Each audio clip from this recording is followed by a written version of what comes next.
Maths series பார்த்துக்கிட்டு இருக்கோம். இன்னைக்கு வந்து டே 4. சிம்பிளிஃபிகேஷன் பொறுத்தவரைக்கும் இந்த மாதிரி சம் தான் டிஎன்பிஎஸ்சியில் ரொம்ப முக்கியமாக கேட்பாங்க. வாங்க இன்னைக்கு சம் பார்க்கலாம். நம்ம சொன்ன மாதிரி போர்ட் மாஸ் ரூல் ரொம்ப முக்கியம். அப்போ போர்ட் மாஸில் ஃபஸ்ட்டு பியில் ப்ராக்கெட்டு. அப்போ ப்ராக்கெட்டை தான் ஃபஸ்ட்டு பண்ணணும். டிவைட் பண்ணோம்னா ஆன்சர் தப்பாக போயிடும். அப்போ 4 6 இருக்குது. 6 12 18 24 24 டிவைடு 6 கீழே. அடுத்து போர்ட் மாஸ், அதாவது நம்ம ரூல் எழுதிக்கிறோம் எப்பயுமே. ப்ராக்கெட் முடிச்சிட்டோம், ஆஃப் கிடையாது. அப்போ அடுத்து டிவிஷன். அப்போ இந்த டிவிஷனை தான் அடுத்து இங்கே பண்ணணும். அப்போ வந்து 4 4 1. இது ரொம்ப முக்கியம். ஏன்னா இங்கே ஃபுல்லாக கூட்டிட்டோம்னா ஆன்சர் தப்பாக போயிடும். அப்போ அடிச்சிட்டோம்னா 1. அப்போ 4 + 4 + 4 + 1. ஏன்னா 4 டிவைடட் பை 4. அப்போ 4 ஒரு நாள் 4 ஒரு நாள் 4 போயிடும். அப்போ +1 மட்டும் தான் இருக்கும்.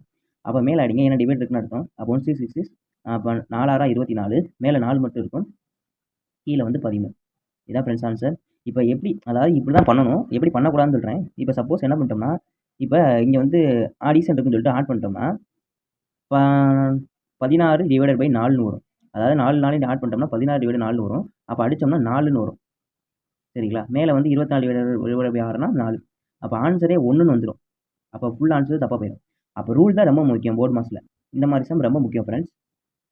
இது டிஎன்பிஎஸ்சியில் ரொம்ப ரிப்பீட்டடாக கேட்கக்கூடிய கொஸ்டின் இந்த மாதிரி கொஸ்டின் தான் ஃப்ரெண்ட்ஸ்.